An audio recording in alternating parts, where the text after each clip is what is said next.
Hi, welcome back to High on Utah. I'm Heather Groom, and today I've got a special guest, Michelle Scharf. And we go back quite a ways, I would say 15 15 years. years, right? Yeah. So Michelle has a successful podcast called Relentless. Say it now, again. now I can't say it, Heather. It's a mouthful. Relentlessly Resilient. Okay, Relentlessly Resilient. Just remember that because I love listening to these episodes and just about real people, their life experiences. And we're going to talk to Michelle a little bit about how she got started and why.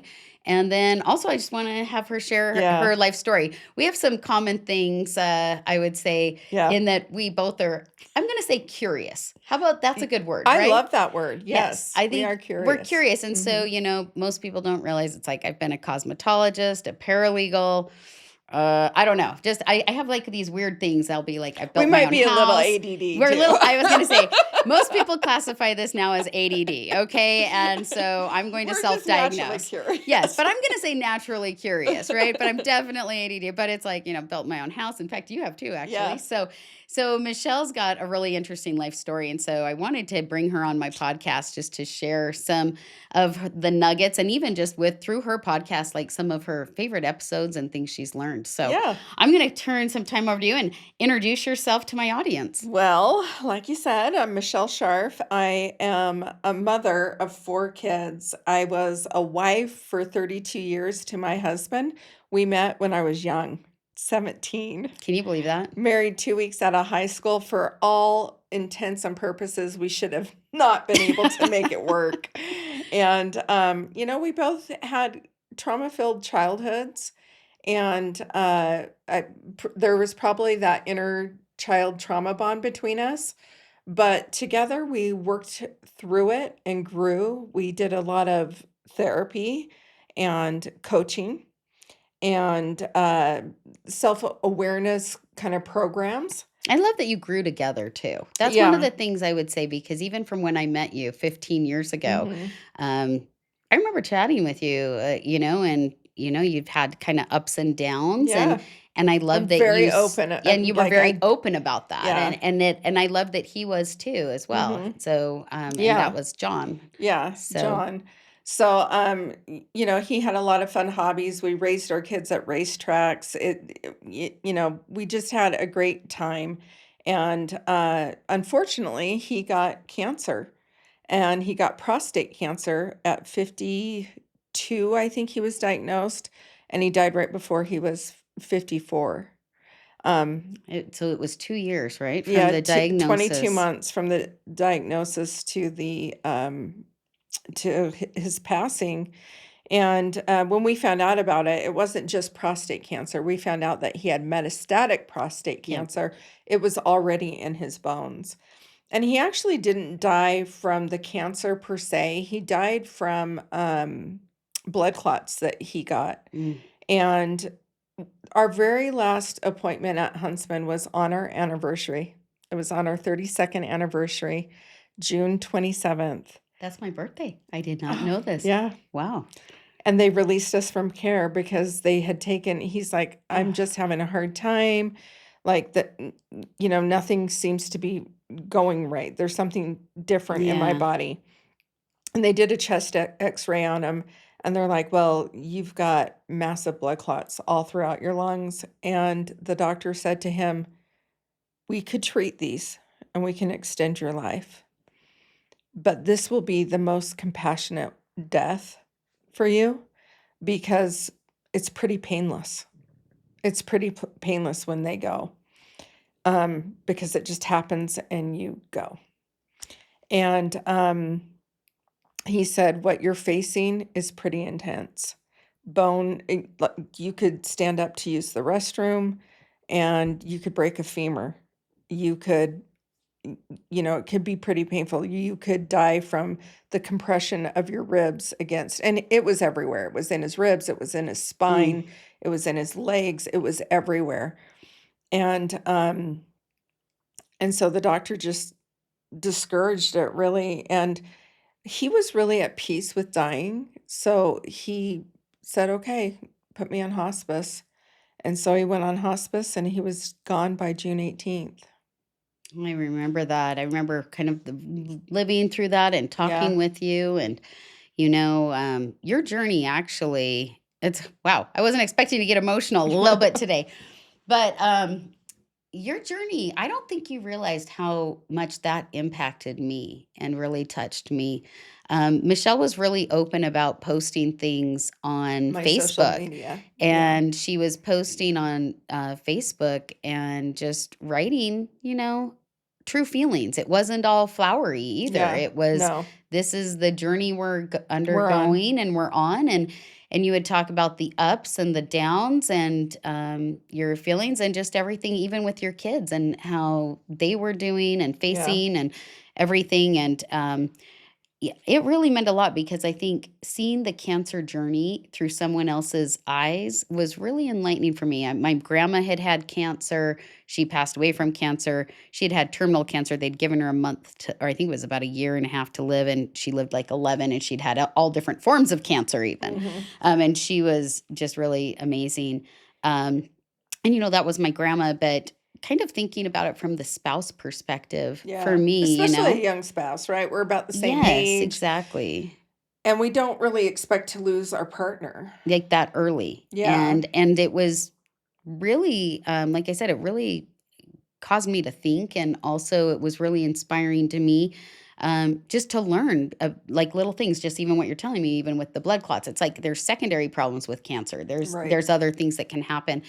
And anyway, your journey was, you just documented it so well and beautifully. And I just remember, the posting you were sending you texts or different things and thinking about you often, and Yeah. John, and You know, everything you were living. it was really interesting because sometimes I would just have like a prayer request. Um, I remember that. Right. and I would say, we really need your prayers right now because whatever is going on. But when the journey first started, John didn't want me to post about it. Um, I had posted when we went to the doctor that, uh, let me see, it was Labor Day, it was September.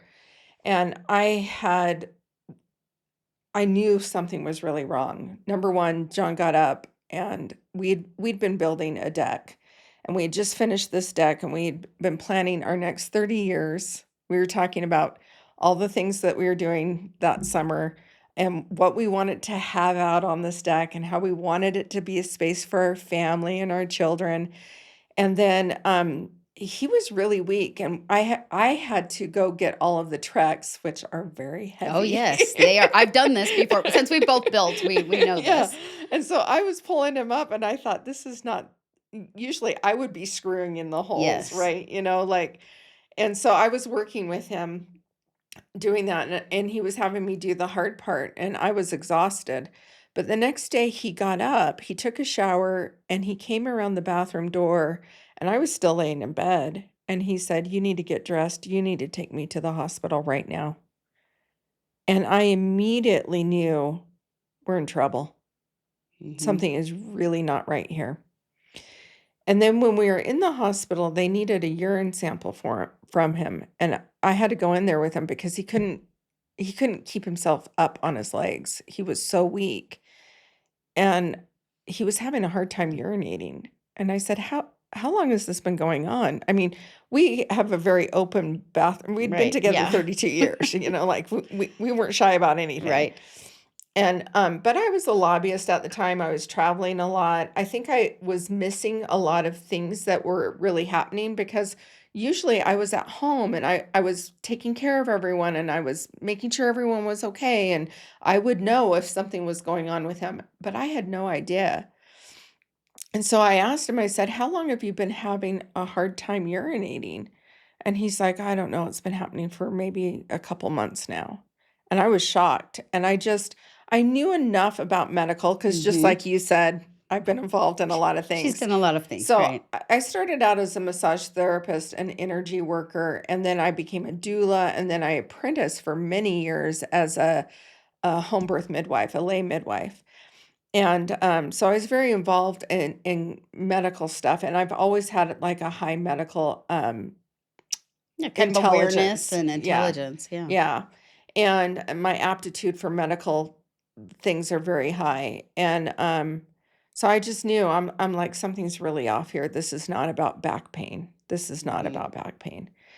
And they said, well, we need to get you in for an MRI, but it's Labor Day, so no one's here. We'll call you. And on the way back home, we were picking up a prescription. There's a lady out there begging for food.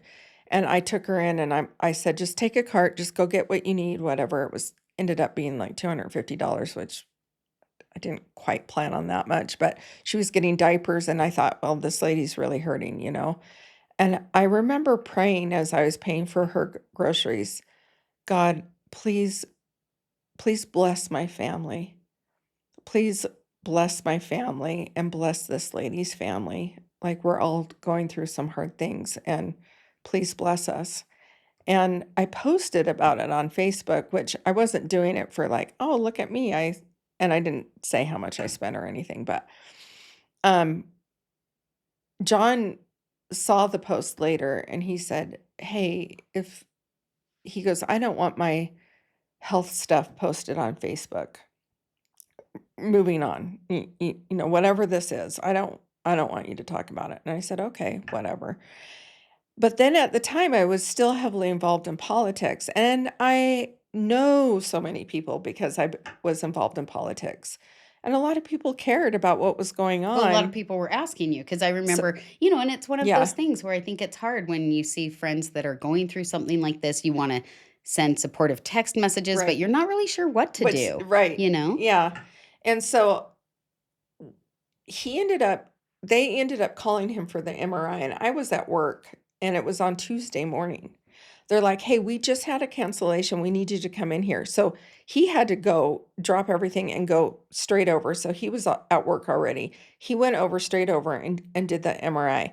Now, John hated medical anything. And so Mhm. I was so shocked that he actually did it without telling me that I also knew something was really wrong. Yeah. Like, this guy is really struggling because he never wanted to do anything medical alone. We always went to the Mhm. doctors together. Like, he hated it. So I knew when he called me, I was sitting at work. He goes, "Hey, I just got back from the hospital. They were able to get me in. So I just had my MRI." And I was like, "What?" I was totally shocked. So I have a few really close friends in politics that I was kind of letting know what was going on. But the problem is that you never know who's really talking. Mhm. And everyone started talking. And so I started getting a lot of text and a Mhm. lot of phone calls. And we still didn't know what was going on. So this went on for a month. And I was just like, oh, we don't really know. He's just tired and is having back pain. And I was being vague out of respect to my husband. And you know, it got to the point where John started to realize that I was now having to navigate both his illness, the doctors, all these Mhm. appointments, my job, our kids, and all of these phone calls. And we needed to let our family know what was going on. Right. So I started a group chat with our families separately because our families don't talk to each other. Um, and a weird dynamic there. Both parents were kind of jealous or Something. distrusting or Yep. something of the other. I'm not that way with my kids' spouses. And like I know their in-laws that I talk to them, we're friends. So it's kind of a weird dynamic to me when there's that separation, but there was in our family. And so I started that. And so we had these group messages going on Facebook to let them know kind of the progress of stuff. And we kind of knew it was going to be something bad, but we didn't know like the extent. And once we got the news, the first time we got the news, the doctor was like, well, actually, I received the news myself. What happened was we also had a friend dying of cancer, and she had had cancer for like 11 years. It was thyroid cancer, and she'd been fighting it really hard, but she was nearing the end of her life. And she was like a mother to us. And her and her husband were like surrogate parents that we really needed. They helped finish raising us once we got here to Utah. Mhm. And and so we had gone to say our goodbyes to her. And I got home that night and I pulled up the app, these great apps on our phone Oof. for our healthcare. Yes. And for some reason, the lab had released the results, and usually the doctor has to see it before Mhm. they're released to you. Mhm. So that was a little mistake that was made, and I read metastatic prostate or metastatic cancer, and I thought, well, this has to be somebody else's report. This has to be a mistake because I knew enough about medicine to understand that metastatic means cancer that originated somewhere Yep. in the body and has left and is Spread. now Mhm. spread somewhere else. And I'm like, well, he doesn't have cancer. You're like, "It can't be." It Right. can't be cancer. This has got to be somebody else's report. So I went through the whole weekend. I didn't tell him because I was not going to be the bearer of the bad news, you know. So I called my boss Sunday night and I said, I am not coming in. I've been calling my doctor's office all week and nobody's getting back to me. I'm going to be on the phone all Monday. And my boss was great about it, but he said, "You need to stop worrying about this. Like if it's something big, they're going to call you and let you know." And I said, "No, I've read the report and I know enough." And he's like, "You're not a doctor." And I said, "Oh, I'm aware I'm not a doctor, but I also know enough to know that this could be a problem. If it's not somebody else's report, we're in trouble." Well, exactly. And sure enough, we finally got a hold of the doctor and they said, "Come in at 6:30," which is after hours.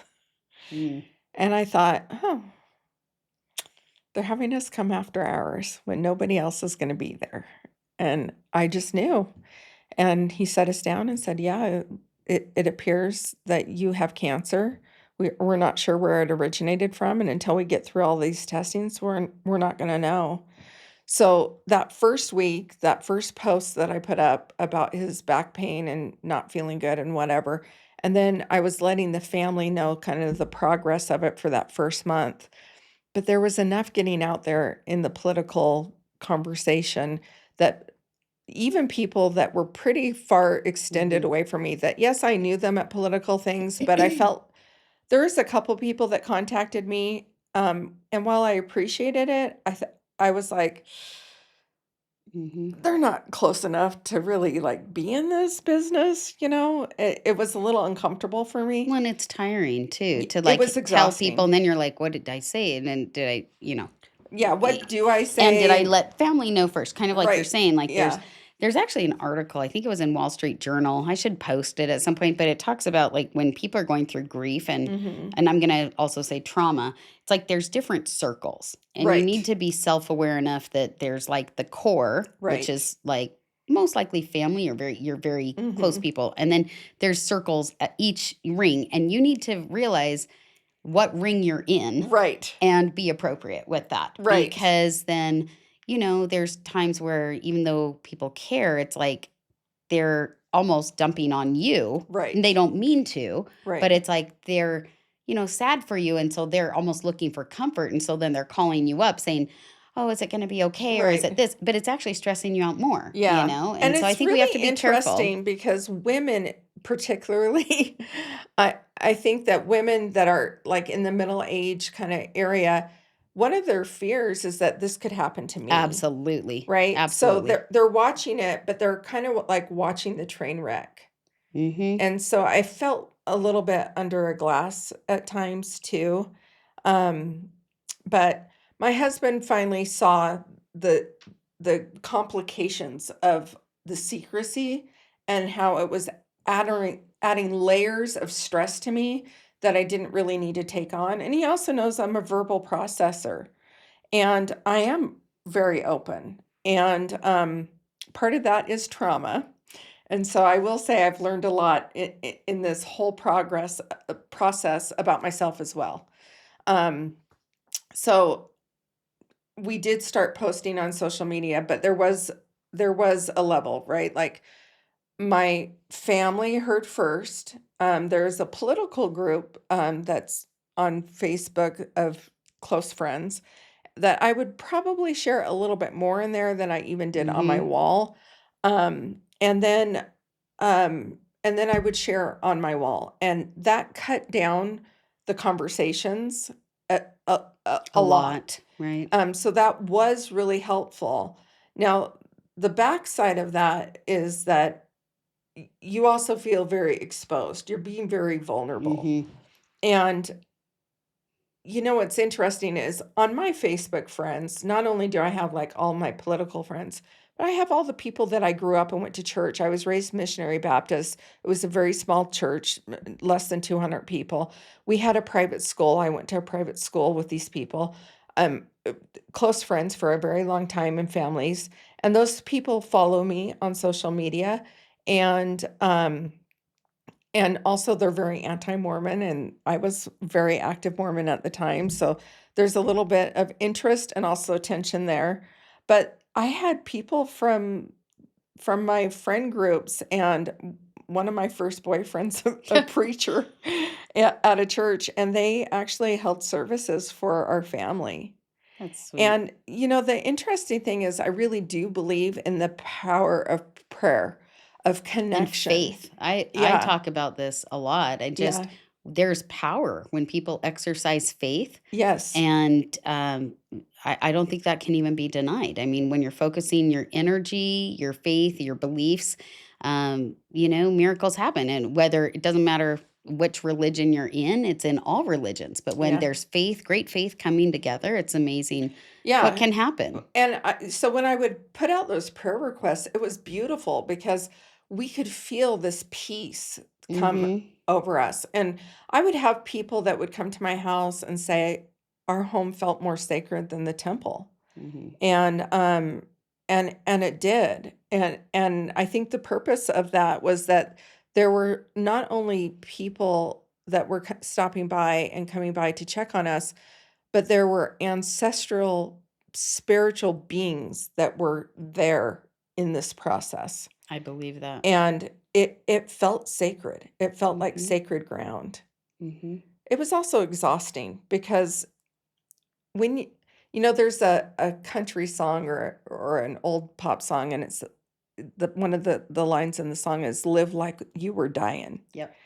And you tend to get in that process when you're actually living with a person who is actively dying. And you start to realize, I've got to start living life. Unfortunately, my job at that time was to take care of my partner who was leaving me. And I couldn't have time for myself to go live life. But I felt this urgency about it. And there was a lot of things that we were doing to help him feel good about leaving. So taking some trips with our Hmm. family. Um, Somebody reached out and said, if you don't do a GoFundMe, I'm going to do it. And I said, we don't need finances. Like I don't want to just like I we don't need it. And they're like, what is something that John really would like to have happen? And so I went and talked to John, and he said, I'd really like to take our entire family on a Oh, cruise. I remember this. And a lot of Very people, and I you I donated. I donated, And yeah.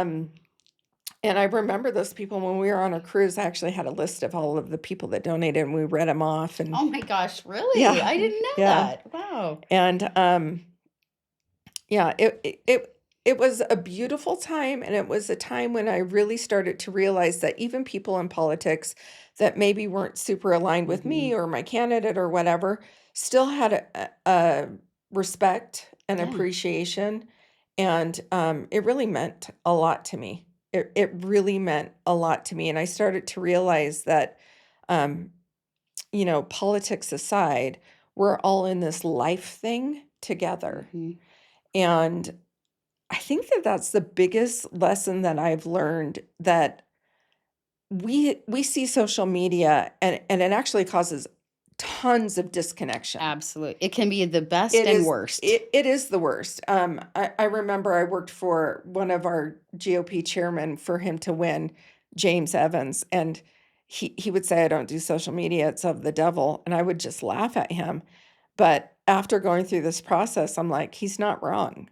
Because I used to think that it was a connecting force, because, like all my old friends from high school and my old church people, and like all of these people we're kind of reconnecting, we're kind of seeing what people are doing in their lives. And it gives you this false sense of connecting with them, except that you're not actually talking to them. So one of the interesting thing is when my husband was going through this, my parents finally came out for a celebration of life after he passed. And my father said to me, I really wish there was something I could do with you, but you have so much support. And I said to him, why do you think that? And he said, well, I see your your Facebook, you have hundreds of people commenting and liking your post and following this journey. And I thought, yeah, it'd be really nice if some more of those people would actually reach out in a loving way, you know? Mhm. So it's I did appreciate it. There was a level of that was true, but also it's a very lonely road. Agree. It's a very Yeah. lonely road. And so if people do reach out, my message for anyone listening is reach out to say, I'm thinking of you. Can I support you in some way? Can I come mow your lawn? Can I come do your Yeah. dishes? Can I come vacuum your I've learned floor? that from you because I remember talking about this with you. Yeah. And a lot of times I think people, they mean well. They just don't know what to do or how to help. Yeah. And so they post something on maybe your Facebook and just says, "Hey, I'm thinking about you." Boom. And that's it. And that still is, it's something and It's it is something. great. It is But good. then I've learned lately, even just like with friends that are going through divorces or just like you're saying, just all sorts of different issues. What I've tried to do is even just send something maybe just to say, "How can I best support you?" Like, and if it's that, respect, sometimes they need privacy. Right. Sometimes it's they don't wanna talk to a lot of people. They wanna know that you're thinking about them, and get out an old-fashioned card with a Right. A postage stamp for stamp. my millennials listening. It's up there with writing checks, You okay? put where you're Because sending it they in the don't middle they of don't the know how to card. write a check, I know. okay? I have They this don't issue all the I time. They're know. They like, don't "What know is a how check?" Yeah. they don't know how to Yes, write a check, but address. they don't know how to address an Oh, envelope 100%. They're like, "Wait, an either. envelope? Wait, what do we do with that? Yeah. And where do you buy a stamp?"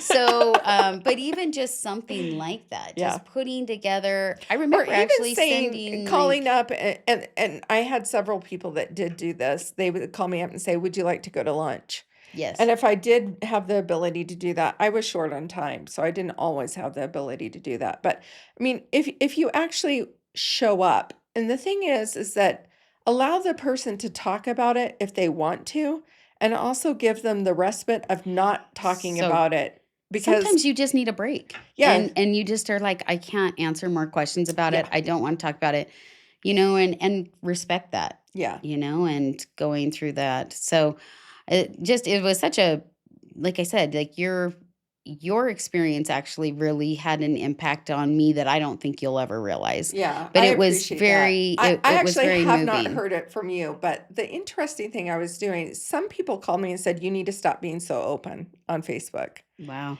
And I couldn't do that because I was getting private messages from people all over the world, Yes. all over, well, not so much the world, I would say all over this country.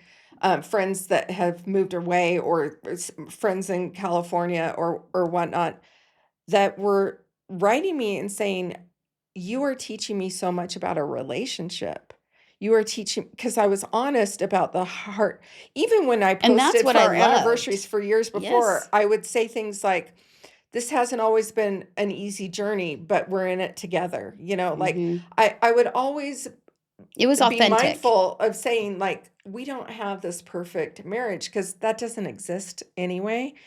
And, I think that that was the most frustrating thing for me as a young married person is I was trying to figure out how to have this perfect I call marriage. it the fairy tale, Yeah. right? Everybody's like, Yeah. "I'm happily ever after." Well, guess what? You're right. You're in charge of creating that happily ever after, and by the way, there's forces that you sometimes can't control Yeah. either. There's things Right. that are in your control and there's things that are not. Right. So you've gotta kind of learn Right. what that And we had is. to learn, like, we had, looking back, I would say we probably had a trauma bond from our childhood, those inner child that needed love, that brought us together. But those inner child that needed love needed to be loved differently than the other Mhm. one needed, and so we had to learn that conversation, and that took therapy. That took me filing for divorce early in our marriage, And then you and reconciled and the again, yep. yeah, Yeah. I didn't actually file, but I did call the attorney, um, and so,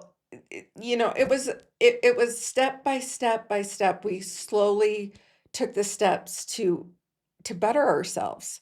And the great thing is I had a partner that wanted to be better and I wanted to be better. And Mm-hmm. because we both wanted that and we both were choosing each other, we made it happen. And I love that right now because I think sometimes the trauma forces us to Hmm. do that, right? And I loved, I think some of the lessons I learned is that I can choose that now. Yeah. And I remember once reading like an article that said, you know, too many people are looking for their, they call it, their perfect soulmate or whatever. And they said instead you should be thinking, how can I be the perfect soulmate for my partner?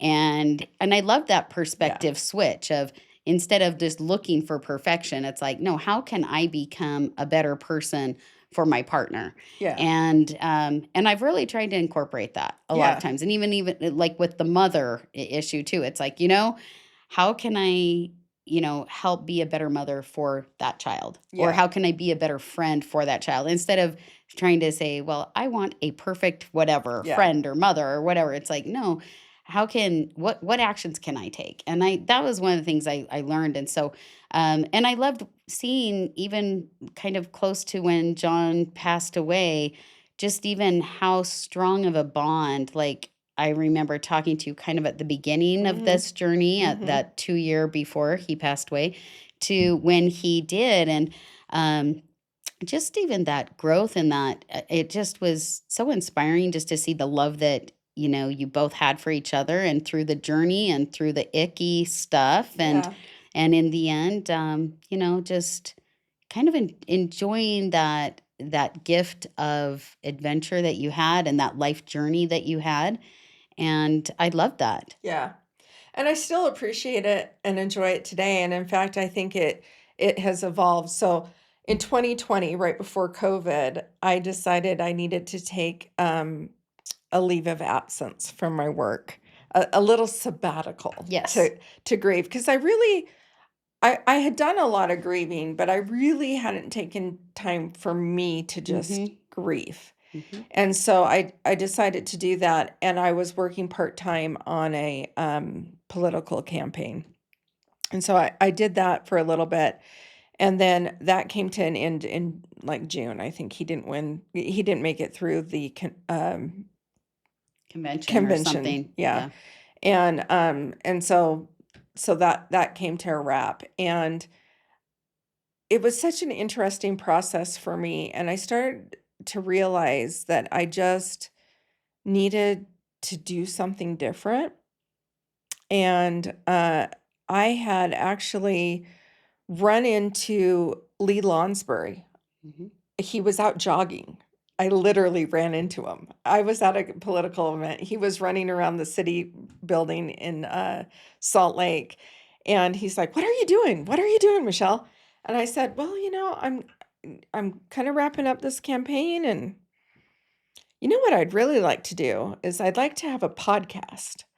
And I'd like to share the stories of people all over the state that I've met that have shared their traumas with me and how they've moved forward because we all are going to have struggles in life. And so I want to be able to let people know that they're not alone, that we all deal with hard at some point in our Mhm. life." And he goes, "Oh, I love that idea. I'm going to get you an appointment with Cheryl Worsley." And so he did. He set it up and she And bought this is onto at it. KSL. This is This at kind like of and I've got listeners that sometimes are in different states, but it's kind of Yes. our local It's radio our and main TVs. media Yeah, main house. media, It's our I'd main say. media house. And so I did that. I asked Jenny Taylor during that time there was something that happened. Oh, it was the whole Black Lives Matter thing and all that erupted and our Capitol got graffitied and whatnot. But we had all of these National Guardsmen out patrolling businesses and the streets, and it was hot. And they didn't have a lot of like protein filled snacks, and they were also holed up at the National Guard. National Guard. And so a team of people had come together. We made a bunch of I donations. I did that too because I was part of Yes, that. yes. Yes. And so I'm like, well, let's make this They just happen. needed snacks and there They, were like yeah, things that so we just kind of I remember you helped yeah. spearhead that with I got Jenny I and got Brett Milburn get a truck, and we loaded up this truck with pallets of Mm-hmm. Gatorades and water, and then a ton of protein-filled snacks from Costco. And then we took them over there, and Jenny heard about it, and she said, "Hey, I want to be involved." And so she met us at And maybe we'll midnight. rewind really quick to just let you know who Jenny. So Jenny Yeah, Taylor's also a close friend of mine, and her husband was killed in action. he was a Uh, sitting mayor, and so yes, he's the first person killed in action since the Civil War who was a serving official. yes, and Yeah, he was a very close friend of mine, and it was really hard when he yeah, passed away.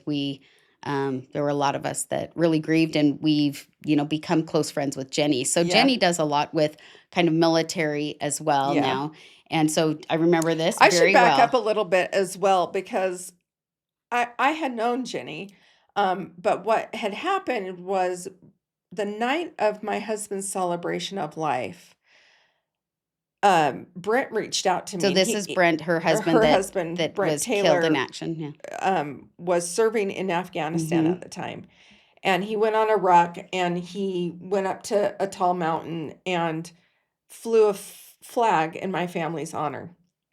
And he took this flag up there with my 8x10 printout of my husband's picture. And it was so touching. It, And if I can, I'm going to actually make sure I post this picture as well, just so you can see it. But Brent at the time was serving in Afghanistan, yeah, and he was actually going to be coming home within 6 months. yeah, And I remember and it meant the world to you because I it remember meant so you that much. he went up and hiked this mountain and had this flag and the picture. Well, And and for John, it you was serve in really politics amazing. because you love your country and you have a certain belief and you're passionate about ideals and Community and principles. things. Yeah. Yes, And absolutely. so having a flag flown was just such a, I was so honored by it. My husband Hmm. was just a general contractor. He built homes, he built some small commercial projects. Um, he had a small circle of friends. He had one really best friend. And so he wasn't a person that was super out in the community, but I was, and he didn't really attend a lot of political stuff with me. He kind of Hmm. he was far more conservative than I was. And but he appreciated what I was doing. And so that flag was really symbolic to me. It really meant a lot to me. So fast forward, So John passed away. So let's get so so John passes away on July 18th, but I did not have uh, his event until August 3rd, hmm. or it was either the 3rd or 4th. I can't remember it now. But the night before, Brent had messaged me on Facebook and said, "I've flown this flag," and left a very touching message for me. Then 3 months later, John's dad had passed away, and I was at his funeral. And I'd left his funeral. My phone was blowing up. This is in the fall of what year? This was so I think it was November It was November. 3rd. Yep. Yeah, I remember it was November It was of, either the 3rd or 4th. yeah. The days are a little bit washy on me now, but the interesting thing to me that it was so quick after John died, and I hadn't received the flag yet. Hmm. And so I'm getting this news at John's dad's funeral that we had just left. I have all my kids in a hotel room, and I just come back from picking them up some food, and I'm on the phone hearing that Brent has been shot and killed, and he's gone. And I was I remember where devastated. I was at. I think a lot of our friend Yeah. group remembers that so vividly because he was supposed to be coming home soon. It was just completely shocking. Yeah. And so that was really hard. And it was hard for me on a couple levels. One, I was devastated for Jenny. I hadn't actually met her yet, but I already knew what it meant to be a widow. And my kids were almost all out of the house. And um, it was just really hard for me to imagine her 7 young kids, And they were all at home still. all at home still, all very young, Hmm. from I think 10 to She 1. had less than a 1-year-old. Yeah. Yeah. And And so that was just really hard for me. But on the other hand, there was another piece of it for me that was layered. I had not received that flag and I had no idea where it was. I certainly wasn't going to reach out to her and say, "Hey, where's my flag?" Right. And I was so devastated because it felt like a double loss Yeah. because I was holding on hope to receive this flag as some emblem that I was going to be protected and safe and cared for. And it felt like everything evaporated all at once. And so it just piled on another layer of grief for me.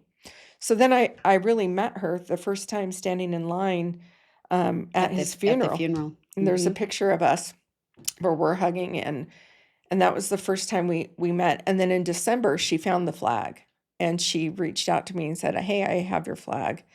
And then my daughter and I went and picked it up. And so by the time that all of this other stuff happened in 2020, um, we had kind of gone through all of this Hmm. process. And actually, I had run into Lee in 2019 and made this statement. And then we started working towards the podcast together.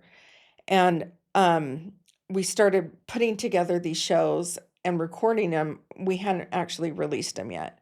So it started before COVID, but then we figured out how to do it during During COVID. COVID. Uh-huh. And we did, the first year was a little bit rough. Most podcasts, like Apple, Google, they only let you upload 100, but we have over 250 episodes that we've recorded. And we dropped one every week, sometimes twice a week for 4 years. And then this year, we've kind of, Jenny is getting a doctorate. And so she's decided that she just needs time to focus on that and her foundation, the Brent Taylor Foundation. And so now I'm doing the show on my own. And I've gone away from KSL, not for any bad feelings, but really I needed the freedom to be able to cover and talk about Hmm. things that I really want to. I did a show with a young man on conversion therapy, and it took them 6 weeks to approve that they would allow it to go out under their name. And I just thought, I don't want to have to Yeah, be you want to own, you want to beholden. be able to, Yeah, that's one of the, I think your superpowers is when you've been able to share authentically with right. people. And again, it was really inspirational even for me to realize that, you know what, we all have we all have stuff. We all get And it. you know, sometimes we just need to share, or if it can help others, I think it's not that we have to Yeah. lay it all out all the time, but I'm just saying it really meant something. So now you've got your podcast, and I've loved listening to a lot of those episodes, and Well, a and lot things of that them are people I would say majority of them are people I know. And so in fact, I've even recommended Yeah. people for Yeah. your Yeah. podcast. Yeah. Before I started my podcast, I actually was like, "Hey, Michelle, you should like Yeah. interview this other person," because some people don't know what other people have lived, Right. and it's really shocking, you Yeah, know? it is shocking. Like, we go through life, it's interesting. Being a lobbyist, I'm up there on the Hill and I'm talking to these legislatures. Some of them I know really well, some of them I don't know so well. But one of them, I was at a personal event. It had nothing to do with politics at all. It was Tim Yeah. Hawks. And you knew And Tim Hawks. he was You told actually me to like I him. I said, "I need you to Do you just," remember yes, when I he did. I ran? said when he ran, I said, "I need you to like him and I need you to be his friend." And I said he was Brent's roommate in college. It sold me And on him. That's all I and I needed said, to and he's know. got a really interesting life story, but Yeah. You know, did I not didn't want to tell share. me. I actually didn't tell you Yeah, you didn't tell because me. I didn't want And to and I betray anything. I I knew that somewhere.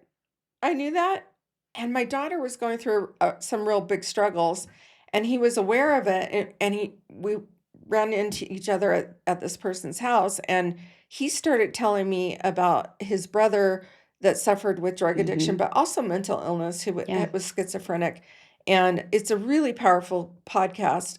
Go watch His, that one, by the way, or listen to Go that one. listen to it. I should make sure that it's still up, because that was early on, but it was a fantastic interview. And the message I really wanted people to open up and hear in that is that these legislators have been through life experiences themselves. He was not supportive of the marijuana cannabis movement.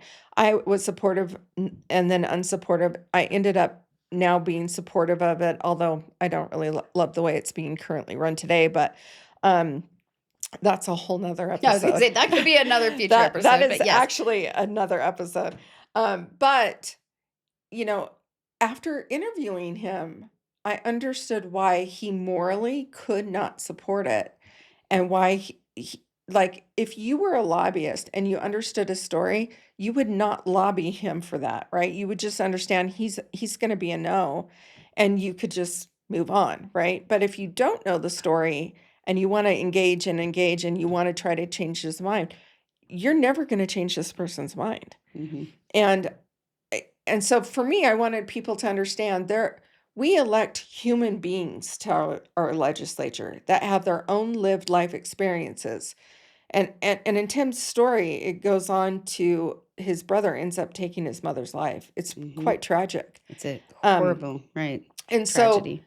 so when we start to realize, look, people have lived experiences. They go through things that are hard and it forms ideas, impressions, or beliefs that are fixed for them, Well, good and or bad, our right? own. Like I think we always are looking at other people saying they need to be this for me. Again, kind of going back to that soulmate, right? Right. But instead, it's like, we all have whether you want to call it biases, and I'm not even going to say biases. I'm just going to say our life experiences. Mm-hmm. Our life experiences shape us Yeah, and they our do. opinions, and understanding where people are coming from, and realizing that, I think one of the things in Utah politics that we talk about actually often is there's so much villainization Mm-hmm. of people. And it's, well, that person doesn't agree with me, therefore they're evil, they're bad, they're whatever.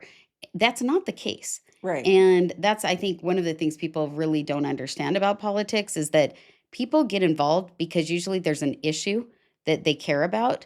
And usually because it's something that they've lived, Mm-hmm. right?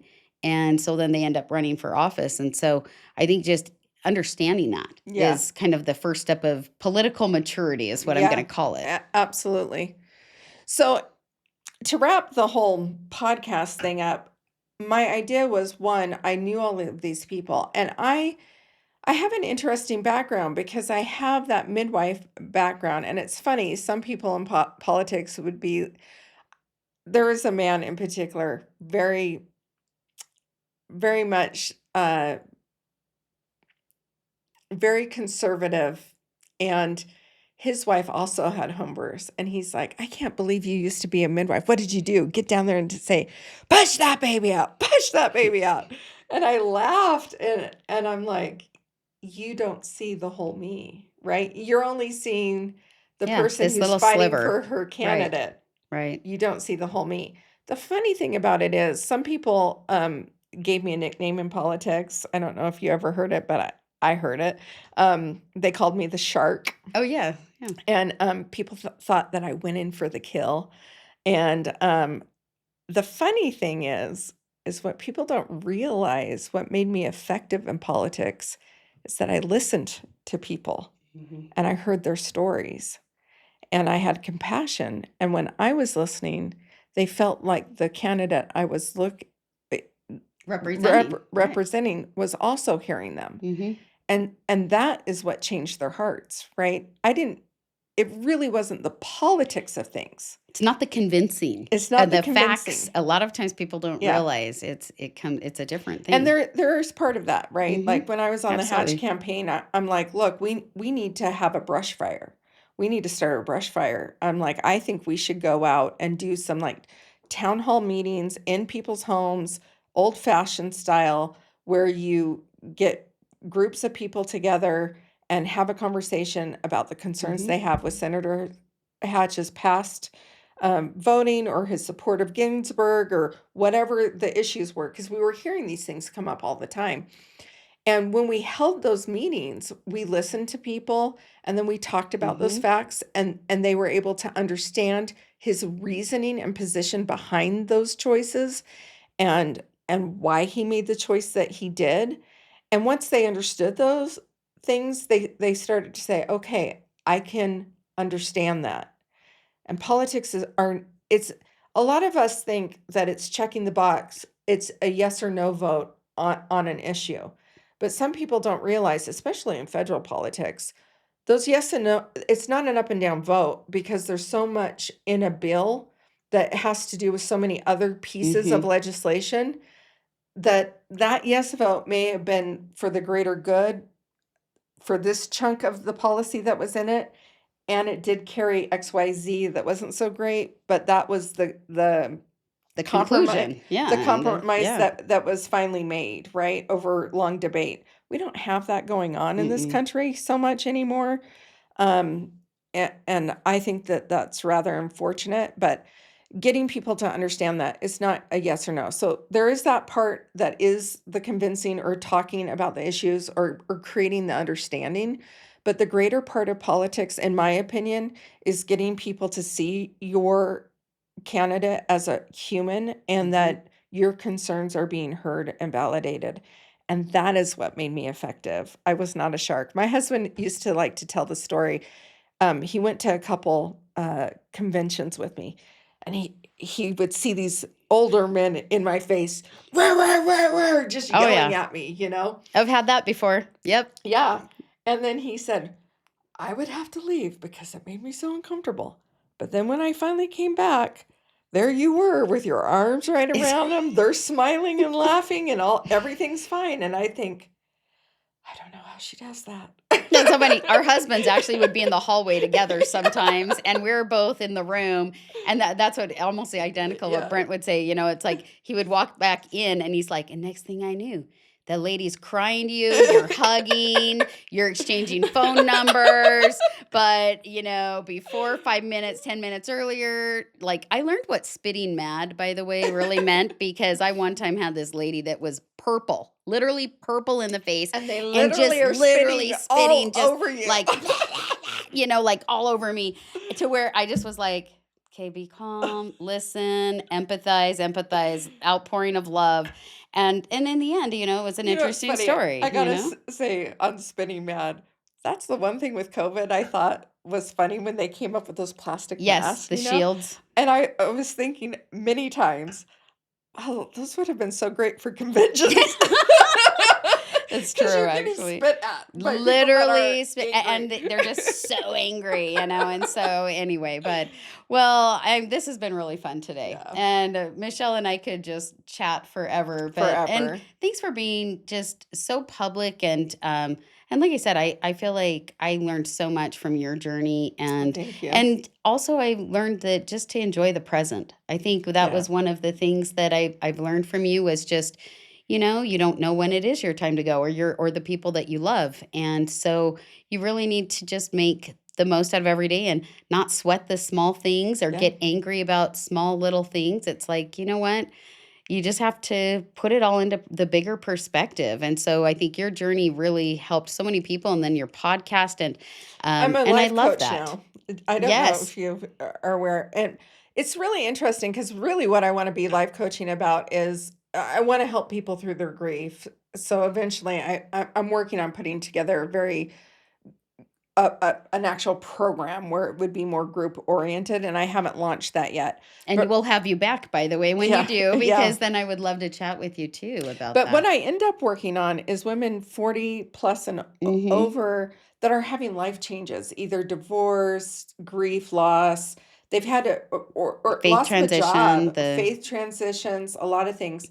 And what I end up finding out, it's really about our attachment style, our core attachment from our childhood, how we operate and connect in the world, and also having better boundaries. Mhm. And so that is the interesting thing. I've done a lot of healing and growth in having this podcast.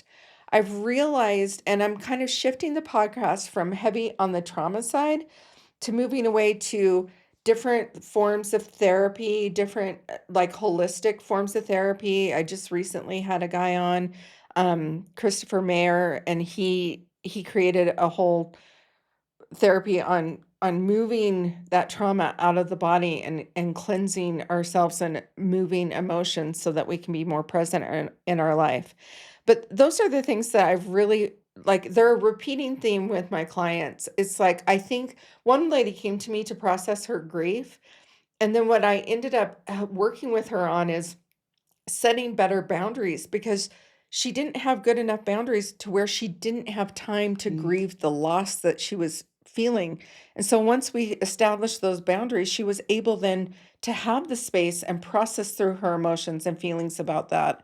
And so sometimes we think it's one thing, but then it ends up being something else for us, I love you that. And I know? love that you're doing life coaching. You're helping so many people through your podcast, through coaching, through just your life experience. And I've just learned to even just love and respect you more through all of that. And it's been a wild ride. And I think that the grief component and giving yourself permission to grieve and kind of move forward is just so important. So Yeah. I love that. Well, Yeah. thanks for coming, and we're Yeah. going to have you on again. I feel like I'm excited to I'm see excited. what things happen, And I and love that you went with High on Utah for your name.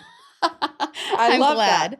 I'm I mean, glad. there's so many different things I say that life is elevated. yes, Okay, yeah. so Oh, and you can't forget your campaign mantras, right? yes, They do exactly.